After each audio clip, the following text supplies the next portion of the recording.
Hey, Christian caregiver. Welcome back to Christian Dementia Caregiving, the podcast where I teach Bible-believing Christians how to find real practical help during their dementia caregiving journey, but also find hope for the future as we continue to live the day-to-day, make memories, and glorify God despite a dementia journey and a dementia diagnosis. And I will tell you that I have had such a wonderful experience as a dementia coach, as a occupational therapist over the 30 plus years I've been doing this, in truly seeing the blessing that God often gives us as believers in our dementia and dementia caregiving journey. So if you're here today and you're struggling, if you're here today and you feel overwhelmed, if you're here today and you feel hopeless and helpless, I want you to know a few things. I want you to know that God knows that you're going through this, that God is here during this dementia caregiving journey, and that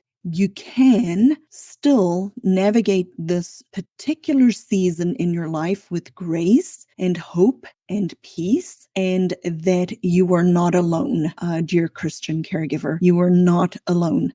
I am excited about today's episode. It is episode 173, where we're going to talk about how to embrace your future after dementia caregiving. Because we focus sometimes so much on the present that we are living in the day-to-day, because the day-to-day has its unique struggles and, life. We have to cook, we have to clean, we have to go grocery shopping, we have to go to doctor's appointments, we have the busyness of life, right? But it's a time and a season, and our lives are full of different times and seasons, and we don't always stop and think about it while we're in that particular time and season, that it is just that. It is a time and a season. But today we're going to talk about embracing the future after caregiving. And I really have started to become more and more aware that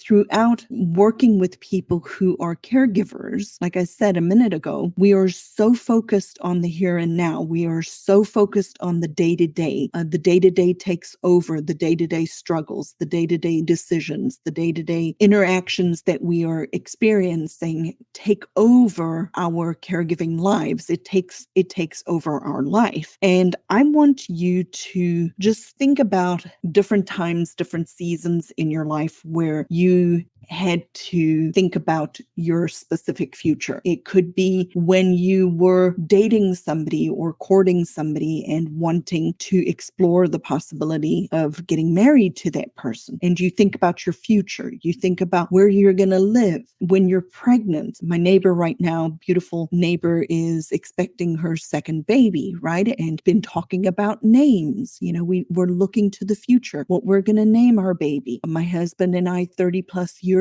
ago, made a decision to emigrate to the United States, and we had to think through that. What were the possibilities? We had to get a visa. We had to get an airplane ticket. I had to have a work. We needed to know where we were going to live. We didn't know a lot of these things, but we were looking to the future. Most of our lives, as we are parents, as we're spouses, as we are living our lives, we are living in the now, but we are living towards a future. The future is coming, whether we are ready for the future or not. It will eventually be here in a minute from now, or a couple of minutes from now, or tomorrow. But when we're navigating dementia and dementia caregiving, we forget to focus on the future. We live in the present. We live in the reality of, this is where I am right now, and it is never going to change. It's always going to be the same. It's scary and overwhelming and fearful. So today's podcast, we are really going to look at the future, embracing the future. And if you listen to episode 172, I mentioned in that episode, as I've been rereading my Bible, how much I've recognized that the entire Bible is future focused. We are to be living a future focused life, a life of knowing that there is going to be a judgment. There is going to be a future reality prophecy of a new heavens and a new earth, that Christ is going to come again, that we live in the here and now, but that at the same time we are supposed to be living in the future. We're supposed to be turning away from our sins and repenting and moving forward and away from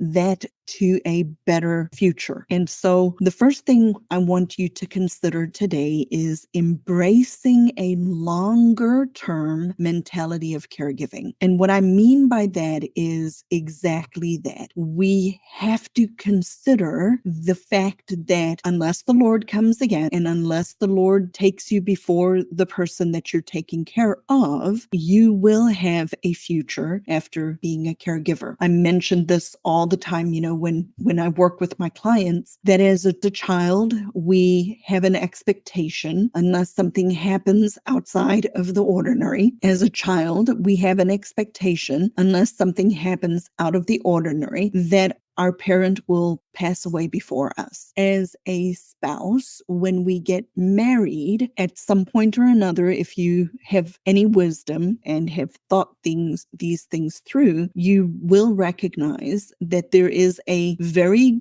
strong likelihood that you are going to outlast your spouse. One of us is going to pass away before the other one, unless something happens and we both pass away in an accident or the Lord comes. One of us is going to remain and the other one will have passed away. And so when we are in our caregiving journey, though, I want us to start to think of a longer term mentality of caregiving. Think about our caregiving journey more in light of it being a marathon and not a sprint, right? Did you know that about 30% of caregivers actually die before the person they care for? And that the statistics also show that the emotional burden of being a caregiver is greater than the physical burden of being a caregiver. And that is what the statistics show.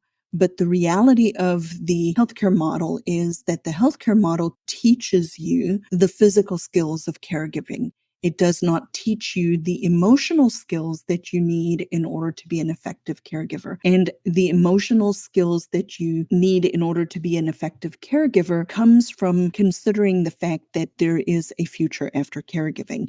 You have to create a certain way of thinking and being when you are planning for the future. It changes how you act in the present. And so I really want you to think through today and really reflect for yourself as a caregiver. When you get through your caregiving journey, what do you want your caregiving journey to have looked like? What do you want your future health, your future self to be like? And then what are you going to do? What action are you going to take today to actually start to implement these changes that will make it possible for you as a caregiver to come through this journey in a healthy and holistic fashion?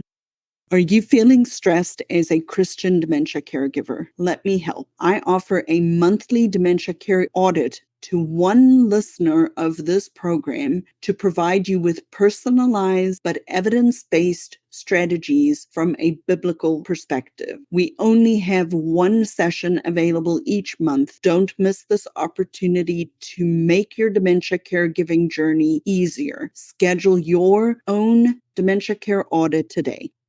The second thing I want us to consider as you're looking at your future after caregiving is that you are in the process of a caregiving journey being sanctified. Sanctification is a process that is ongoing that we need to continue to strive for in order to become more like Christ. And how we respond to adversity, how we respond to a situation is a part of our sanctification journey. For example, for me, my default setting, one of my besetting sins is anger. I am significantly better at maintaining and controlling my anger than I was when I was younger because I've been sanctified through this process. But in my sanctification process related to being a dementia caregiver, that default setting that I have specifically is my biggest struggle. And And so I constantly have to be aware that I need to not respond in anger when things don't go my way, that I not respond from a prideful perspective because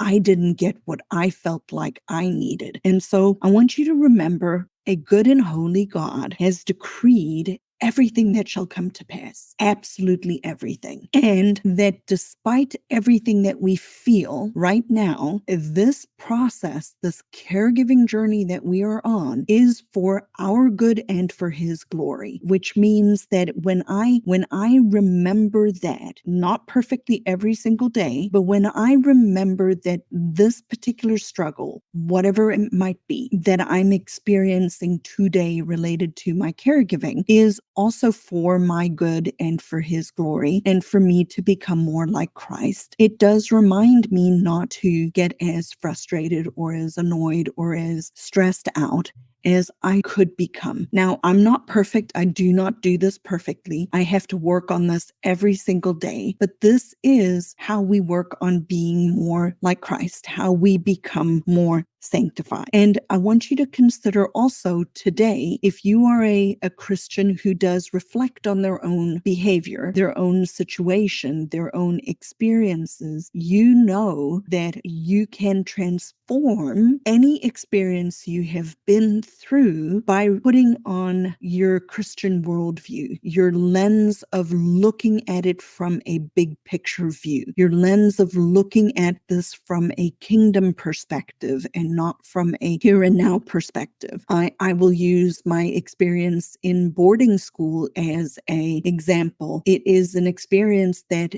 through the grace of God, by the work of his Spirit, through good counsel and pastors over years, that I was able to transform a extremely difficult and extremely painful and extremely challenging part of my life into a situation that was totally transformed, has lost the power over me because I recognize that the Lord gave me that particular experience for my good and for his glory. And now I use that particular experience for his good and for my good and for his glory. I talk about it, am not at all traumatized by it anymore because I took that experience and I put God's lens on it, not my lens on it. And because of that, I'm able to glorify God through the fact that I was in boarding school. The exact same thing is what you can do related to dementia and dementia caregiving. Look at this from a kingdom perspective. What are you supposed to learn? What are other people supposed to learn by watching how you navigate your caregiving journey? What are you supposed to learn about the person that you love and care for? What are you supposed to learn about God? What are you supposed to learn about his faithfulness, his mercy, his grace, his truth? What are you supposed to take from this personal experience and transform it into something that is God honoring and God glorifying? And only you can answer that for you. But understanding that sanctification occurs through our caregiving journey. And it is a wonderful way to grow closer to Christ through our sanctification in this process. The third thing I wanted to mention today briefly is that most things in our life, there's the saying, this too shall pass. Right? And as hard a conversation as this is, this caregiving journey shall also pass away. The whole experience will be behind you at some point or another. The reality of the matter is that one of the reasons I believe it's harder for people is because it's an open-ended. We do not know how long it's going to take, right? When you are pregnant and you're miserable, you know that pregnancy is going to end and you have an end date, which makes it easier for you to navigate because you know when it's going to stop. Your caregiving journey is an open-ended journey. It's like our life journey, right? We do not know when it is going to end. And that is something that oftentimes it harder for us because we are so focused on the here and now. We're so focused on the day to day, and it's being in the trenches and the day to day stuff that make it so very difficult at times for us to do. But when you look at it from a perspective of understanding at some point or another, this journey is going to end, and what can you, in the meantime, take from this journey and still create moments of joy, still create a healthy environment, cultivate healthy relationships, even though they look different. So I want you to consider, I want you to remember that this journey is going to end. There is an end after caregiving. It ends at some point or another, whether it be because I've gone on to glory or whether it be because the person I'm caring has passed away, means at some point or another, this journey will end. It's a hard conversation to have with people because we do not like to think in those terms, but I want you to have a future focus, which means you need to consider what your life will look like after being a caregiver. And then the fourth thing that I really want us to just touch on very briefly today is that this can become a vicious cycle. If you don't step in and stop the cycle as a caregiver, the caregiving cycle can turn into a very negative cycle for people. Certain people grow up in households where there's an abusive relationship, right? Somebody's beating on somebody else and the kids see that, and then they beat on their own children, and this negative cycle continues, correct? Well, caregiving can have a very negative cycle too. And I'm going to tie it back into the long-term mentality of being a caregiver, where 30% of caregivers die before the person that they're taking care of because they stop taking care of themselves. What happens, and I'll just use this as an example, I've mentioned this before, I go speak at Alzheimer's Association sometimes, and there was a gentleman taking care of his wife. He did not feel like anybody could take care of her the way he was taking care of her, and so he wouldn't let his children help. His grandchildren help. Nobody is able to help him. But I present to you that if you as the caregiver do not take care of yourself and you actually pass away before the person you're taking care of, you're actually precipitating and continuing this negative cycle, because now you have inadvertently put your children or grandchildren into the exact same situation, where they will then stop taking care of themselves to take care of the person that you were taking care of because you didn't take care of yourself and you've passed away. And then we just continue the cycle. As a caregiver, it is not selfish to take care of yourself. You have to take care of yourself, and you have to look towards your future. And we need to really consider, how can we change this cycle so that it doesn't become a self-perpetuating cycle for our children and our children's children after us. So I hope you've enjoyed today's episode. It's a little bit different. I really do want us to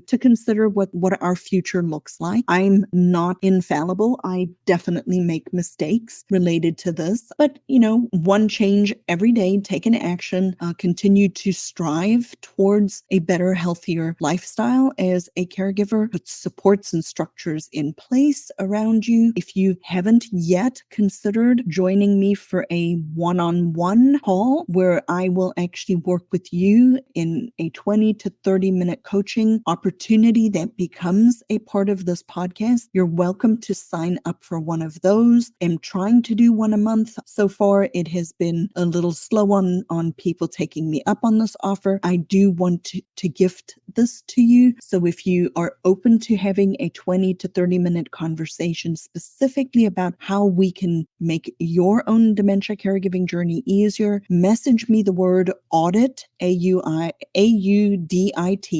audit, on Facebook or Messenger, or use the link in the show notes below to sign up for one of these one-on-one 20 to 30 minute coaching opportunities, where I promise you will walk away with actionable strategies in order to help you become a more future-focused caregiver. And I remind you to keep your eyes on Christ in this journey, and remember, this is for your sanctification and for God's glory, and we can do this together. And as I end all of my podcasts, may the Lord bless you and keep you, and I will see you in our next episode.